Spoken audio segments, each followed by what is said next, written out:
little Miss Delta now. This is being put up on Tuesday. It is Veterans Day. I tried doing it yesterday, and that didn't go well. I didn't turn on the camera. So we're going to read a book called Cut, How Lotte Reiniger and a Pair of Scissors Revolutionized Animation. And this is it's a bit of a longer book, so we're going to go through it. Really a neat one. This is by C.E. Wnters and Matt Schu.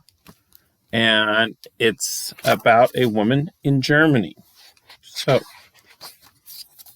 they've dedicated to Maggie and Aaron and to their family. Dornroschen Theater.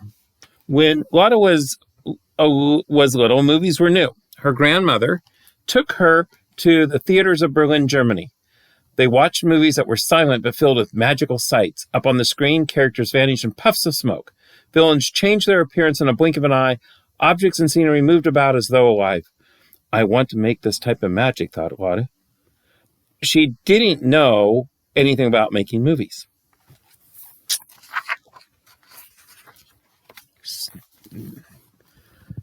What Lotte did know plenty about was a form of art called Scherenschnitte, a German word meaning scissor cuts, and she would pick up a pair of scissors and snip, snip, snip. She cut characters out of paper, silhouettes. She decided to bring her paper figures to life and use them to tell stories, as if she was a filmmaker. She cut out different sections of the character's body and connected pieces using wire, creating bendable joints, like elbows and knees. She could make her figures move. Lotte built her own puppet theater, and she and her silhouette characters entertained her classmates and teachers with performance of Romeo and Juliet and other plays by William Shakespeare. But she dreamed of entertaining much larger audiences.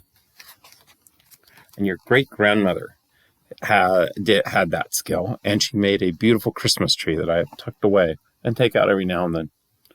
When Lotte grew a little older, she went to a theater and heard a famous actor and director, Paul Wegener, give a speech. He explained the importance of the camera in movie making and said he used mirrors and other tricks to change what the audiences saw on screen. He talked about animation and movie magic. Lotte rushed home and asked her parents if she could attend the acting school where Paul Wegener taught, so she might one day make movies with him. Eventually, they said yes. There's her talking to her parents. You see a lot of snip, snip, snips here. Even at acting school, Lotte carried around a pair of scissors and paper. While waiting backstage for her chance to perform, she snapped open her scissors.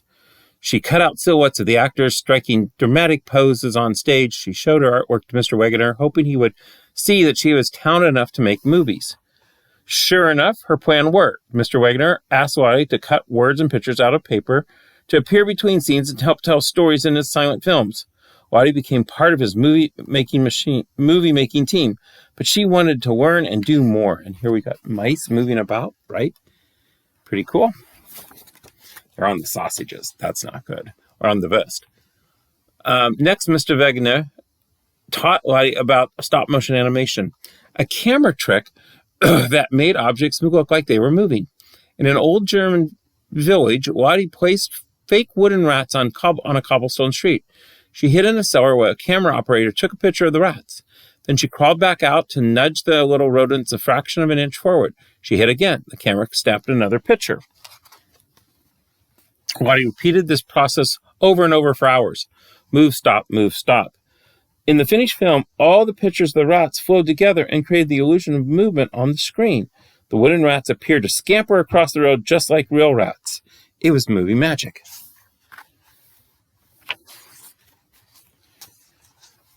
Paul Wegener had also introduced Lotte to a group of artists and filmmakers at the Institute for Cultural Research at Berlin studio that produced movies and animations that looked new and different. Snip, snip, snip. With the help of other members of the studio, Lotte designed and delivered one of the world's first animation silhouette movies, The Ornament of the Loving Heart, a 4-minute love story with dancing shadows. Sorry, I was trying to read it up from the side of my glasses, and it was a little hard. Snip, snip, snip. Audience loved The Ornament of the Loving Heart so much that Lotte got a chance to make more short films at the studio. Films inspired by fairy tales and legends. And other studios invited her to create silhouette scenes for their movies. Publishers asked her to illustrate books. During the same time, Lotte fell in love with her camera operator, Carl Koch, who was a filmmaker and an art historian. The couple soon married. I see the little heart. Snip, snip, snip.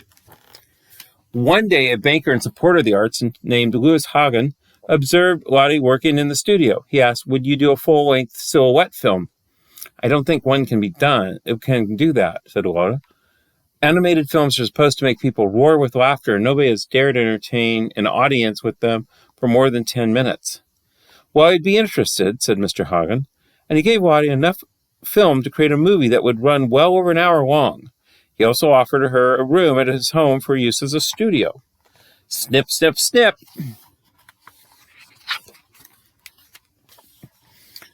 Despite her doubts, Lotte was inspired to meet this giant animation challenge. She gathered a small team of animators, including her husband, and traveled to the studio at Mr. Hagen's house.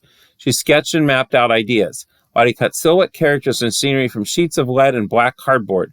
She planned to place her silhouettes on a sheet of glass over the table which she called her trick table. Light bulbs would shine up through the glass and turn her designs into shadow and light. A camera would point down at her silhouettes. But Lotte worried that her scenes might look too flat, like drawings in a book. For a movie this major, she wanted to give her animation the illusion of depth, as though some things were close and other things were far away. Snip, snip, snip.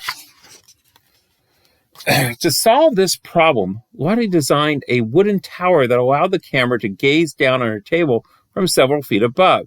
She built the structure so she could hold multiple layers of glass. She positioned her silhouette characters on an upper sheet of glass, while one of her team members set up backgrounds on the lower sheet. Everything looked just right, and the team member took a picture. Lotte then moved her characters a fraction of an inch on the layer of glass, just as she had done with the wooden rats, but the background scenery stayed the same. The camera captured another picture. Move, stop, move, stop. In the finished scenes, her characters appeared to be close to the audience than the distant background art. And if Lotte placed the scenery on upper layers of the glass and characters on lower, the scenery looked closer. Her silhouette figures performed a fantastical three-dimensional world, and she had invented the multi-plane camera. Pretty cool. Lotte spent nearly 3 long years making her full-length animation, and when it was finished, theaters refused to show it. "No one wants to see an hour-long cartoon," said theater owners, and Lotte and her team had been working on their film quietly without any publicity. So the theaters also said, "We don't know who you are." With the help of a friend, Lotte found an out-of-the-way theater in the north of Berlin that agreed to show her movie. Lotte and Carl wrote out 8,000 invitations by hand, asking people to come and see her one-of-a-kind film. It was called Prinzen Ahmed. On Saturday morning, May 1926, a large and curious crowd piled into the theater. Live orchestra music rose into the air. A movie projector clicked and whirled in the shadows. Lotte's new movie, The Adventures of Prince Ahmed, flickered to life across the screen. For 65 breathtaking minutes, the audience fell under the spell of Lotte's creation. They applauded her work throughout the entire film. The Adventures of Prince Ahmed dazzled people so much it traveled to theaters in France, England, Japan, and eventually the United States. "She has fairy hands," audience said of Lotte as they exited the doors at the film's French premiere. The young woman with lightning-quick fingers and a mind dancing with ideas proved that, yes, people were willing to watch animated movies for much longer than 10 minutes. Primrose Production, Lotte Reiniger, Silhouette Films. Lotte would make approximately 60 silhouette films over the course of her long life. She even made some of them while fleeing across Europe before and during World War II. When she and Carl returned to Germany to care for Lotte's sick mother, she made a film during the bombing of Berlin while hiding in a basement. She made others for the brand new world of television after she moved to the calm safety of England. She created every single one of those films using a pair of scissors, a great deal of patience, and her talented hands. Her trailblazing ideas and silhouette style influence filmmakers and artists to this day. Snip, snip, snip, the end. It's a really great book and a pretty remarkable story. So I hope you enjoyed that. And you just went to Disneyland, which was another whole phase in animation. She was before that and then during that. So that's really cool. Okay, little miss. Lots of love to you. Let's do this. We got Nux. We got a high five. We got a low five. We got a twist and a twirl. And we got loves to you, to the bigs, and anyone else watching. All the best. Lots of love. Bye-bye.